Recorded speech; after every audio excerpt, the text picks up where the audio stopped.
Bonjour tout le monde, mon nom est Julien Brault, cofondateur de Arbekin. Aujourd'hui, je voulais vous parler de Uber. Pour être honnête, là, les compagnies qui perdent beaucoup d'argent ne sont pas mon fort, mais j'ai une petite expérience, puis j'aimerais discuter en fait d'investir dans des sociétés justement qui perdent beaucoup d'argent, qui ont du potentiel, mais qui sont relativement risquées. On peut débattre les pour et les contre à la fin de la journée.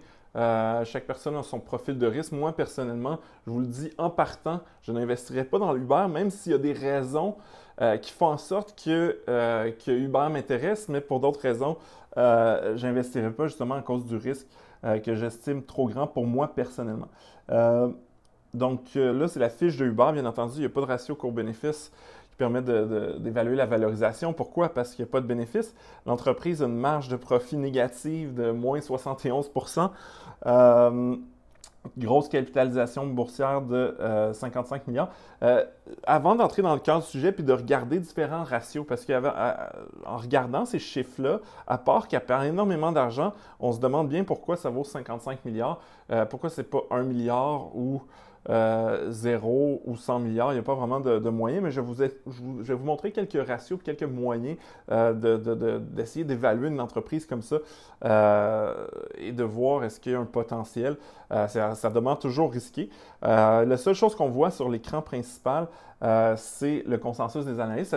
Ça dit renforcer. Donc, renforcer, donc le consensus est positif. C'est un peu moins bon que acheter, mais c'est pas neutre, donc c'est positif. Pour revenir à ma réflexion qui m'a poussé à m'intéresser à Uber, c'est une expérience que j'ai eue en fin de semaine. En fait, j'ai appelé un taxi et j'ai attendu vraiment trop longtemps. J'aurais dû prendre un Uber. Finalement, j'ai pris un Uber. Mais essentiellement, j'ai rappelé 2 fois. Puis là, à un moment donné, j'ai dit à la personne, au contrôleur, là, le dispatcher, je dis, qu'est-ce qui se passe? Pourquoi?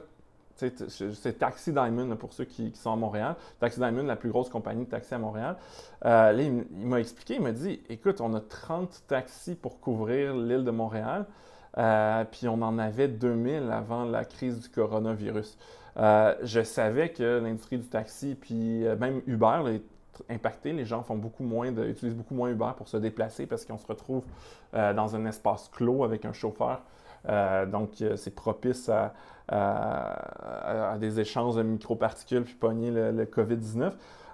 Mais je n'avais pas compris l'ampleur de ce qui s'était passé. En fait, toutes les compagnies de taxi qui ont des reins financiers beaucoup moins solides que Uber sont détruites. La valeur d'un médaillon, je me demande, avant, c'était un truc qui se vendait jusqu'à 100 000 à Montréal, un médaillon pour avoir le droit de chauffer un taxi. Là, ça veut dire que la plus grosse compagnie de taxi, il en reste 30. Fait qu'il y a des milliers de personnes à Montréal qui ont un médaillon, puis probablement qu'ils ne pourraient pas le vendre à leur beau-frère pour 20 donc, ça ne vaut plus rien.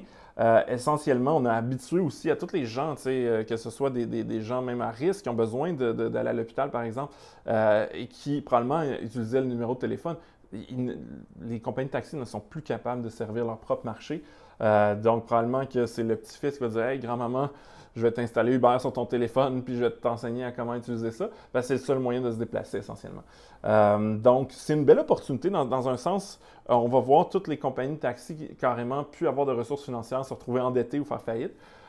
Donc, Uber va, quand ça va retourner, présentement, ils sont en problème, puis ils ont leur chiffre d'affaires en termes de nombre de transports vraiment diminué. Mais quand ça va reprendre, selon moi, il va être en bien meilleure position pour dominer le marché complètement. Il avait déjà amorcé, mais là, il n'y a plus rien. Ils n'ont plus de budget marketing, il n'y a plus personne qui prend le taxi, puis les habitudes vont être très, très ancrées que le seul moyen d'avoir une voiture, c'est de passer par Uber. Parallèlement, Uber est en train de se transformer.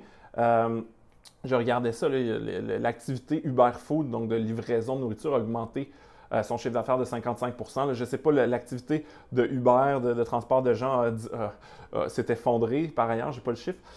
Mais au niveau d'Uber Food, ça va bien. J'ai vu dans Uber aussi, maintenant, c'est un truc que je faisais déjà, c'est-à-dire que tu veux donner, par exemple, à un moment donné, j'avais un employé qui avait oublié son fil d'ordinateur. On a commandé un Uber, j'ai donné le fil d'ordinateur Uber, puis il a été porté le fil d'ordinateur à l'employé en question. Aujourd'hui, il y a un bouton carrément pour structurer ça. Parce que là, en fait, le processus, c'est que tu appelais un Uber, tu allais le trouver, puis tu lui donnais le truc, puis tu lui dis, ben dans le fond, c'est pas un transport de personnes, puis il acceptait en général. Mais là, il y a un bouton vraiment pour du transport de marchandises ou de la livraison de colis rapide. Donc, Uber est en train de se transformer. Ils ont fait 2 acquisitions récemment. Ils ont acquis une compagnie chilienne qui s'appelle Corner Shop. Le prix de la transaction n'a pas été annoncé, mais c'est probablement dans les centaines de millions pour faire la livraison d'épicerie. Donc, livraison d'épicerie, c'est un autre domaine où que le coronavirus a augmenté parce que le monde a peur d'aller à l'épicerie. Et ils viennent d'acheter Postmate, qui est en fait un autre service qui te permet d'aller faire des courses. Mais c'est pas juste l'épicerie. Tu te dis, en fait, peux-tu aller me chercher ça? Puis tu payes directement dans l'application pour 2,6 milliards. Donc, une consolidation. Je pense que Grubhub, qui est un autre service de livraison de nourriture aux États-Unis, a été acheté par l'européenne Just Eat pour plusieurs milliards. Probablement qu'Uber a essayé. Donc, il y a une consolidation dans le marché de la livraison de nourriture et ça devient évident qu'il y a une nouvelle normale. Les gens vont se faire livrer plus de nourriture, vont se faire livrer plus d'épicerie puis de marchandises. D'ailleurs, si vous n'êtes pas convaincu puis vous pensez que quand les gens auront plus peur du coronavirus, ils ne feront plus livrer de nourriture, si on regarde en Asie, avant le coronavirus, c'était une culture où tous les restaurants, on pouvait se faire livrer très rapidement de la nourriture, puis il y avait une culture de se faire livrer au bureau de manière constante. Ça vient aussi avec la densité de population, donc plus on est dense, plus c'est intéressant. Donc, selon moi, Uber est quand même bien positionné. Ensuite, investir là-dedans, tu te dis, je paye une compagnie qui vaut 55 milliards, il en valait plus, là, je pense qu'ils ont perdu des plumes. Je me souviens que Uber a déjà été valorisé à 80-90 milliards, il me semble. Là, ils ne valent plus que 55 milliards, ce qui est quand même de l'argent.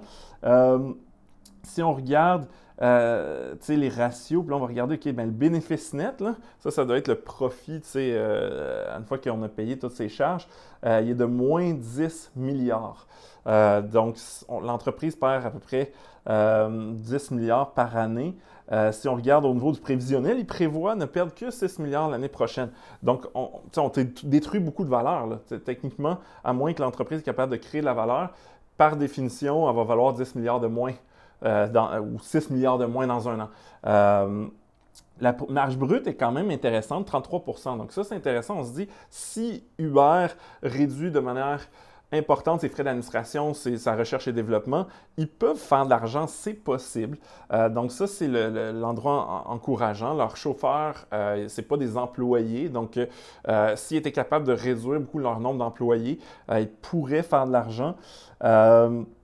Sinon, un autre moyen de valoriser l'entreprise, c'est de regarder les ventes, donc les revenus. Donc, il y a 15 milliards de revenus. Et regarder, ben, en fait, c'est quoi la valorisation de revenus de d'autres entreprises technologiques qui perdent de l'argent. Donc, le plus évident, c'est de comparer à des comparables. Puis pour se faire ça, on utilise souvent le ratio cours-vente. Donc, dans le cas de Uber, on est à 3,77.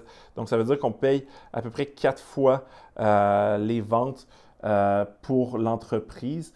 Puis en terminant, je vais regarder un comparable aux États-Unis qui est Lyft, qui fait à peu près la même chose, quoi, qui est moins bien positionné. Puis ça, je ne toucherai pas ça avec un bâton. Dans les deux cas, je n'investirais ni dans Uber ni dans Lyft. Si j'avais investi, j'investirais tellement jamais dans Lyft, qui est même pas un leader. Et au niveau du ratio cours-vente, j'espère qu'il est quand même valorisé moins. Donc, on paye juste 2 fois les ventes. Cela dit, on parle d'une entreprise qui est mal positionnée pour survivre à cette crise-là puis qui perd elle aussi beaucoup d'argent. Mais là, on remarque que Uber est plus cher. Ensuite, on pourrait trouver d'autres comparables de compagnies technologiques qui dominent un marché. On pourrait regarder les Shopify de ce monde et leur ratio cours-vente. Essentiellement, je n'ai pas de conclusion sur est-ce qu'il faut acheter Uber ou non, mais je trouvais ça intéressant de vous partager mes pensées sur Uber puis de voir comment valoriser une compagnie qui perd beaucoup d'argent. Sur ça, je vous invite à télécharger Arbekin sur Google Play et sur le App Store. C'est une super application qui se connecte à vos comptes de banque investissement et vous aide à prendre de meilleures décisions financières. Sur ça, bonne journée!